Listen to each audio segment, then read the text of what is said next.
When we think of Black academia, our minds connect to an ideal of brilliant scholars developing their intelligence to elevate the Black collective. That ideal has been dead for a long time, and Black academia is in severe disarray.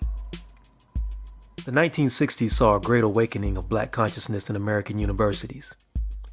Black students radicalized by the Civil Rights Movement became thought leaders on newly desegregated college campuses and leaders in the campus protest movement sweeping America.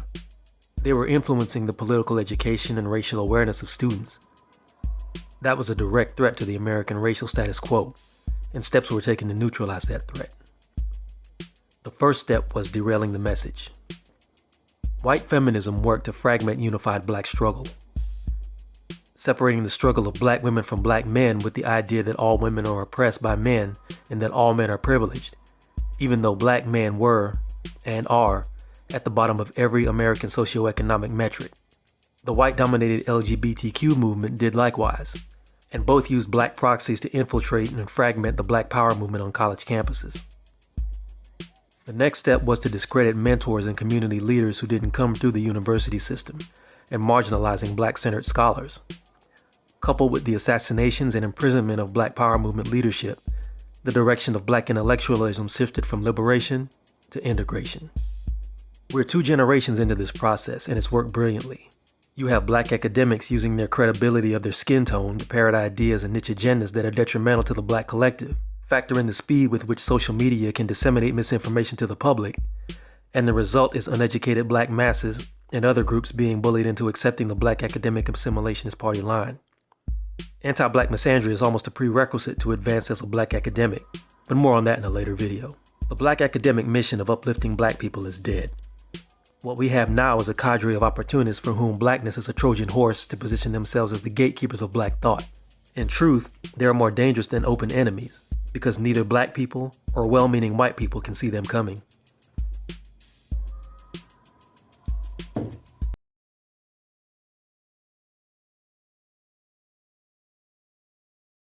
Black male graduates tend to drop out at a rate of about 70% in their first year. That's a small percentage that actually go to college, because across race, not everybody goes. Usually a fairly small percentage of people go. But out of that, at least in the California State University system, we know that a good number of them drop out by their first year. And this was astonishing to me when I first found it out. I mean, you knew it, and you had a sense of it, but I didn't have any numbers. And I attended a special conference for Black males within the CSU system. And they kind of dropped this rather matter-of-factly, and it kind of broke my heart. If we're talking about earning potential and earning capacity, don't you think that completing a degree program is the key? If we're doing that, I'm not even the biggest fan of doing that, but if we're gonna do it,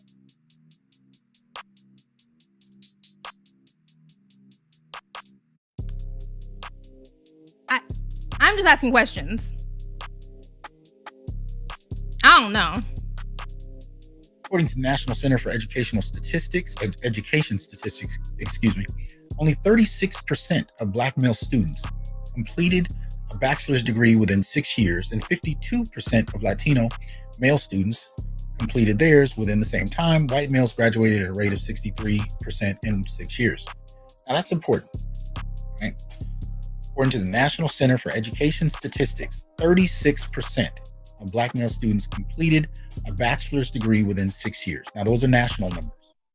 So I gave you the CSU numbers as far as California. We looked over some of California's overall information as it pertains to Black males.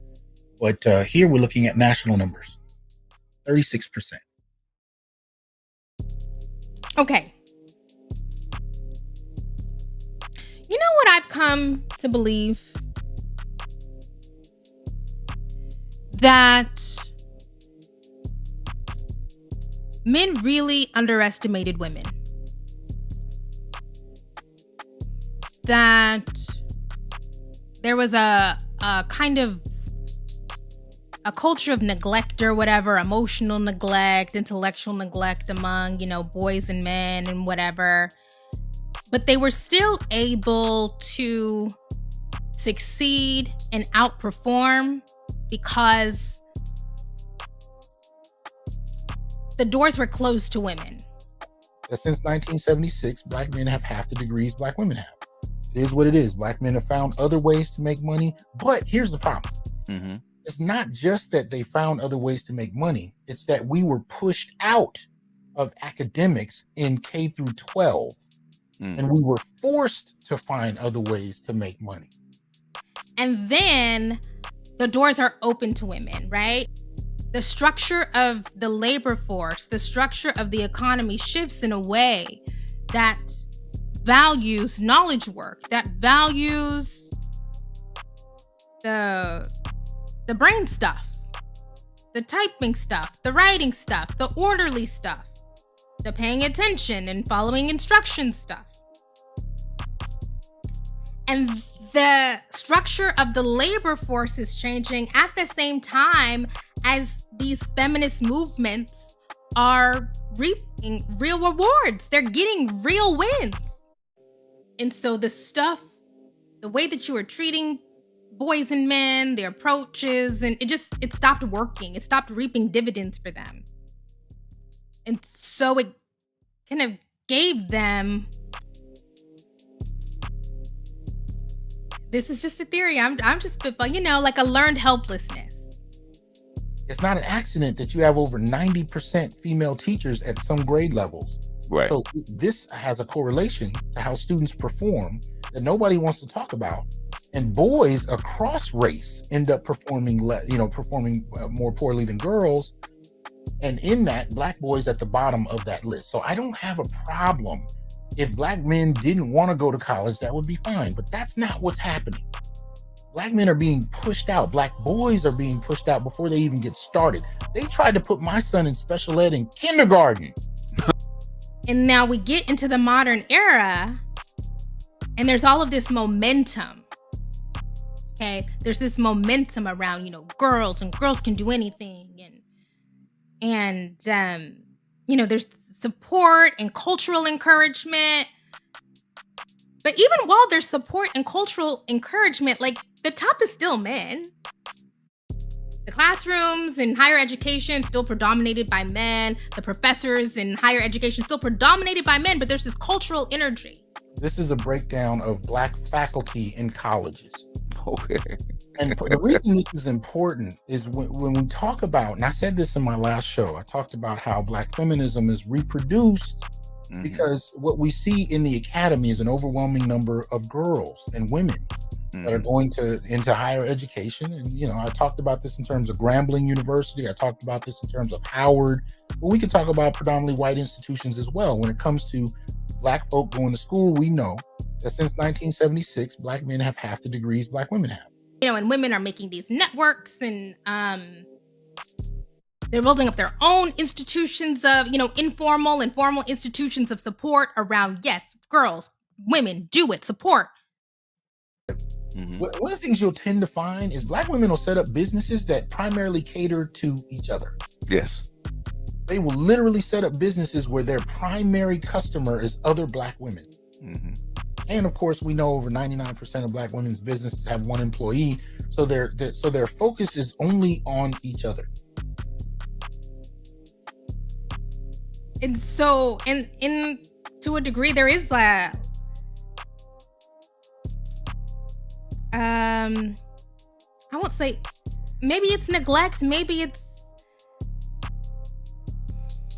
maybe they'll call it neglect or whatever. But there's not the similar push, because it's like, why would you need a push if you're already at the, No, according to the only study I'm aware of on the actual numbers of black faculty and staff, black men are about 23,000 fewer in higher education. I want you guys to have that information, right? Anyway, so they just to kind of put that out there, that speaks to why we see feminism so rapidly and rampantly spreading in higher education. Like, why would you need a push if you're already everywhere,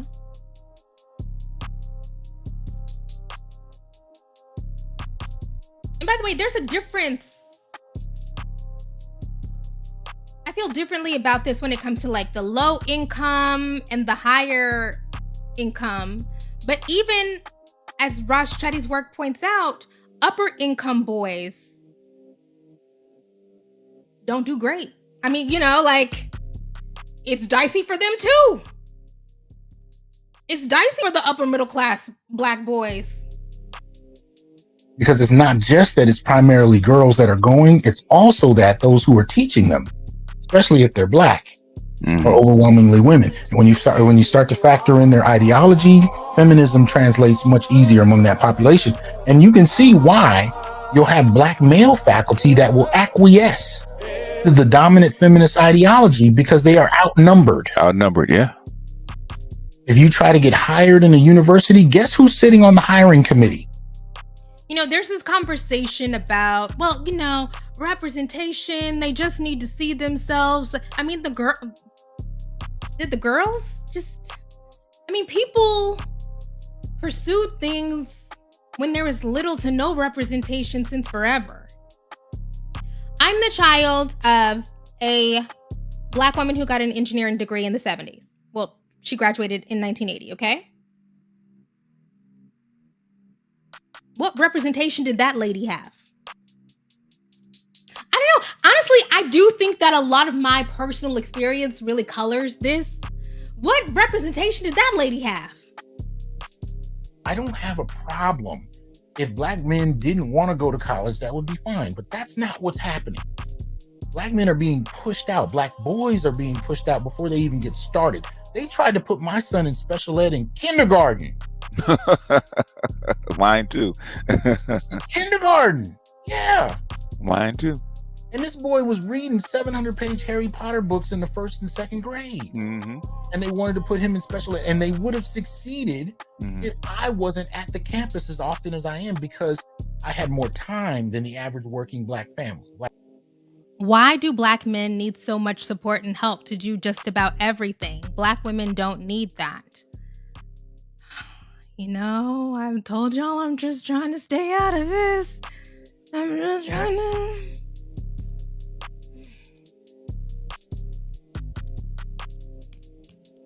How many college programs have you seen publicized, supported, mainstream media, maybe with celebrity endorsement, focused specifically on Black male graduation?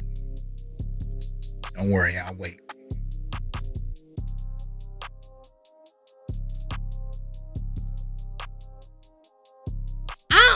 Bootstraps Kimberly is coming out. I'm so sorry. I know. My boyfriend voice is Bootstraps Kimberly. Black men actually have more businesses, even though they're not credited for it, but we don't tend to get federal or philanthropic support.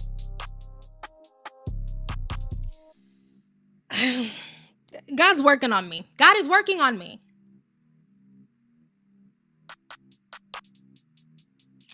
Because there's just some... I don't know.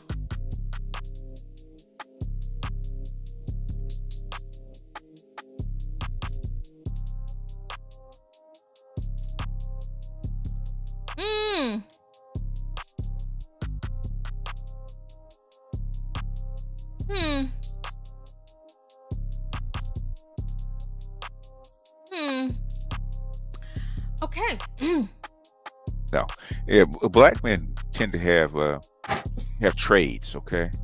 From the context that I come from, saying that you want to date somebody with a degree is like saying you want to date somebody with a job.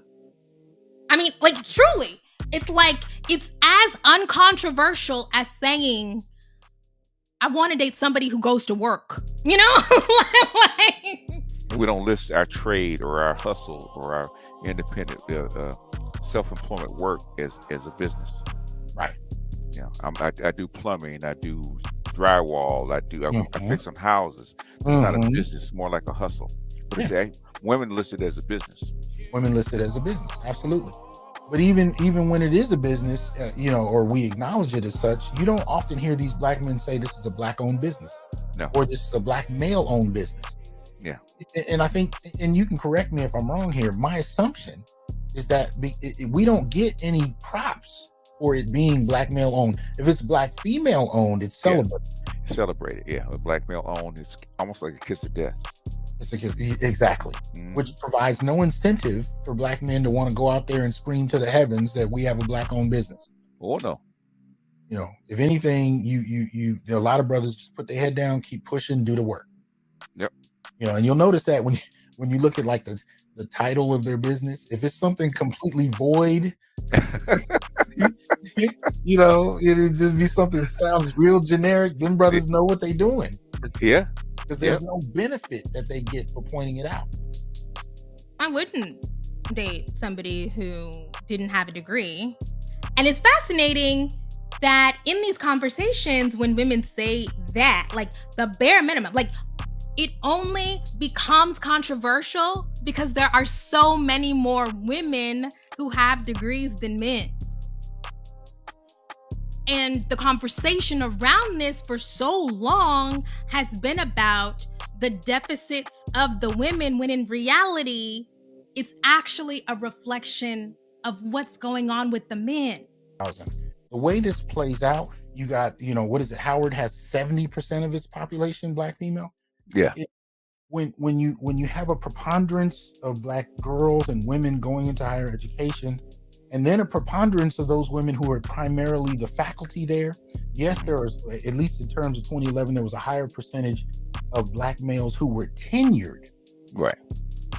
Slightly higher. So you got 7,776 black males who are tenured, fully tenured, like myself. And then you have, I'm associate, but anyway, then you have 6,681 black females. A lot of that, I think, has to do with child rearing. Yeah. Whatnot. But at the end of the day, and this is what feminists will focus on, there are more men that are tenured. That's what they'll tell you. But they won't tell you that there are over 20,000 more black professors, black female professors than men. Like it is a problem that we've wasted all this. We actually needed to be over here. Y'all were over in this Kool-Aid. We actually needed to be over in this Kool-Aid. And when you factor that in with the percentage of black women and girls who are going to college as opposed to their men, now you have a preponderance of black women in a higher educational space. That supposedly translates to white collar employment and even into politics. Right? How many politicians you know don't at least have a college degree? This is the jumping off point for being able to move in the white collar world. This is happening primarily amongst women and girls. The debate about trade school versus a college degree is the dumbest shit in the world, you guys. It's the dumbest shit in the world. Inevitably, whenever I talk about college, I know there tends to be a bevy of folks that like to come out and say, F college, just focus on blue collar careers. But the reality is there is no escaping this particular type of exclusion. Look, in 2025, we are no longer entertaining dumb arguments as if they are not fucking stupid. It's the dumbest shit in the world. You know what I just read the other day? Do you know how many applications there were to the undergraduate degree program at the University of Pennsylvania? 70,000. In every genre, for the most part, you tend to find the same numbers in a similar fashion. And I'm not saying this is exact across the board, but for the most part, you tend to find there to be a wall that impacts black male achievement. And there's always a few that are able to climb over that wall, and shout out to those brothers. But I want us to be careful, you know, because I hear this from brothers, and this happened last week on my Facebook page. There's always one or two cats that come up and say, well, I did it and it was easy for me, so, you know, I'll just need to step it up. And it's like, we have the whites and the others clamoring, fighting each other, clawing, disenfranchising people to get their kids into college, committing crimes, risking prison to get their kids into college. Look, man, I'm not saying this as somebody who didn't finish, who's lamenting about how I've been left behind. I did. I am one of the few that got through, and I'm saying it's bullshit. It shouldn't be this hard for Black folk to do it. And I'm not going to sit here and pretend it's strictly a matter of individual drive. There are a lot more factors than that. Okay. The whites are taking penitentiary chances to get their kids to college, and y'all are talking about trade school. Please be so fucking for real. For the most part, even during this pandemic, teaching Black students, one of the things I noticed, and I've said this before, I'm teaching over Zoom, teaching from home. One of the things I see more often than anything is my Black students are the ones that tend to not have the material to even access the classes dependably. My other students would be on desktop computers, maybe even laptops to some extent. My Black students trying to do it on their phones. Inconsistent signals, all that, So I'm not even gonna shame y'all. I'm gonna say I'm no longer acknowledging the what about trade school conversation. I'm just not. It's not legitimate, so I'm not gonna acknowledge it as if it is. Okay? Hell, most of them are doing it from work. So I'm literally watching them shelving items at a store while trying to participate in class. And when I was able to pull them aside and have conversations after class, which is hard to do over Zoom, but when I was able to, many of them were first generation. Many of them were sending money home. I used to do the same thing, sending money home, for family that are struggling. And again, that wasn't even during the pandemic. During the pandemic, it was even worse. Okay. Let's move on. The decline has profound implications for economic mobility, family formation, and wealth generation. Raj Chetty, a Harvard economist who uses large data sets to study economic opportunity, has found that the income gap between America's Black and white populations is entirely driven by differences in men's economic circumstances, not women's. Hi. I just wanna okay. Raj Chetty, a Harvard economist who uses large data sets to study economic opportunity, has found that the income gap between America's Black and white populations is entirely driven by differences in men's economic circumstances, not women's. I don't have a problem. If Black men didn't want to go to college, that would be fine. But that's not what's happening. Black men are being pushed out. Black boys are being pushed out before they even get started. They tried to put my son in special ed in kindergarten. Mine too. Kindergarten. Yeah. Mine too.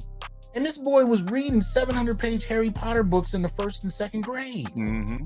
And they wanted to put him in special ed. And they would have succeeded if I wasn't at the campus as often as I am, because I had more time than the average working Black family, Black parent.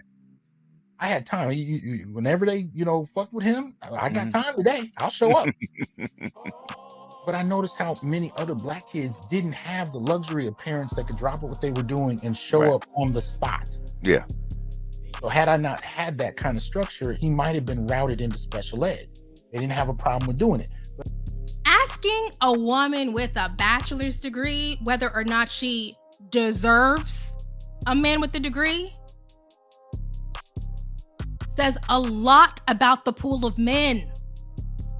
What do you mean deserve? Y'all don't think that's weird? What do you mean deserve? Black males are on their own. Black males are on their own, yeah. Black boys need help. They need interventions. They need supports. Because as Torrey and 50 other people have said, Black boys grow up to be Black men. And then if, because as the gender degree gap has increased, the kinds of jobs that you can get without a degree, the quality of job has decreased. So we have one gap going this way, and then the job quality is going this way if you don't finish.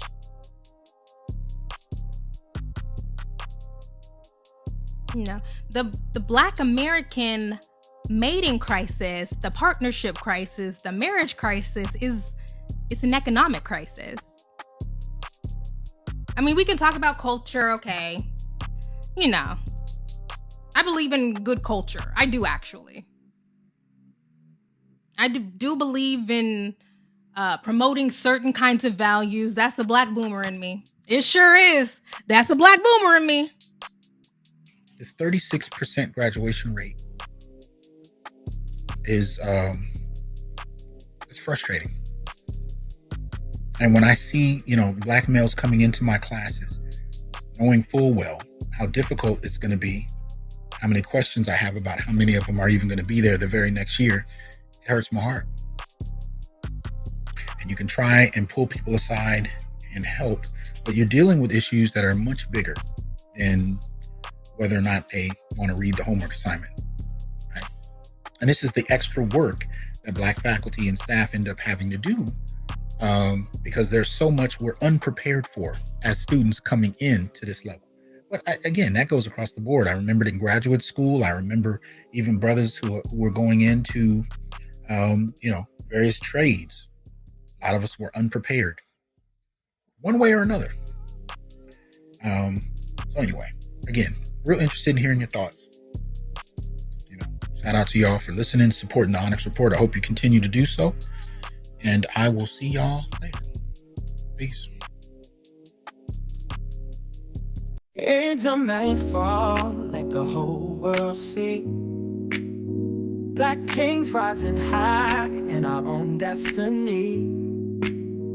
Moving through the storm, proud and bold we stand. Shining like gold, love's in command. Misandry tried to put him down with a misandry vibe, but Jermaine flipped the script, now watch him thrive. In a classroom of doubters, his spirit never fell. Every harsh word turned to beats that made him rebel. They came the neighborhood dropping wisdom like a rhyme. Challenged that old Misandry said, not on my time. With his wife Nia Swahili for strength and grace by his side, they set the record straight with humor and pride. In the dating game and gender wars where opinions clash and play, Jermaine and his crew keep it smooth, dancing hate away from awkward first dates to the battle of the hearts. They flip the script with funky vibes and soulful arm talk. Let them squabble, we're too fly to be confined. Every snide remark just fuels the fire of our mind. With laughter as our armor and pride, our battle cry. Black men rise above it all, reaching up into the sky. Fall, let the whole world see. Black kings rising high in our own destiny. Moving through the storm, proud and bold we stand. Shining like gold, love's in command. Miss Andre tried to put him down with her misandry vibe, but Jermaine flipped the script, now watch him thrive. In a classroom of doubters, his spirit never fell. Every harsh word turned to beats that made him rebel. Then came the neighborhood dropping wisdom like a rhyme. Challenged that old misandry, said not on my time. With his wife Nia Swahili for strength and grace by his side, they set the record straight with humor and pride. Game and gender wars where opinions clash and play, Jermaine and his crew keep it smooth, dancing hate away from awkward first dates to the battle of the hearts. They flip the script with funky vibes and soulful art talk. Let them squabble, we're too fly to be confined. Every snide remark just fuels the fire of our mind. With laughter as our armor and pride, our battle cry. Black men rise above it all, reaching up to the sky. Fall, let the whole world see. Black kings rising high in our own destiny. Moving through the storm, proud and bold we stand. Shining like gold, love's in command.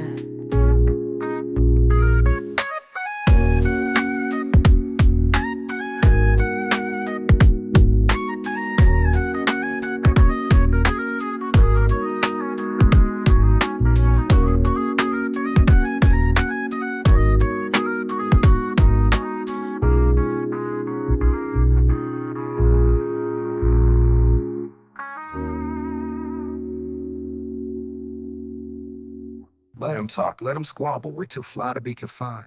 Every snide remark just fuels the fire of our mind. With laughter as our armor and pride, our battle cry. Black men rise above it all, reaching up to the sky. Rain fall, let the whole world see.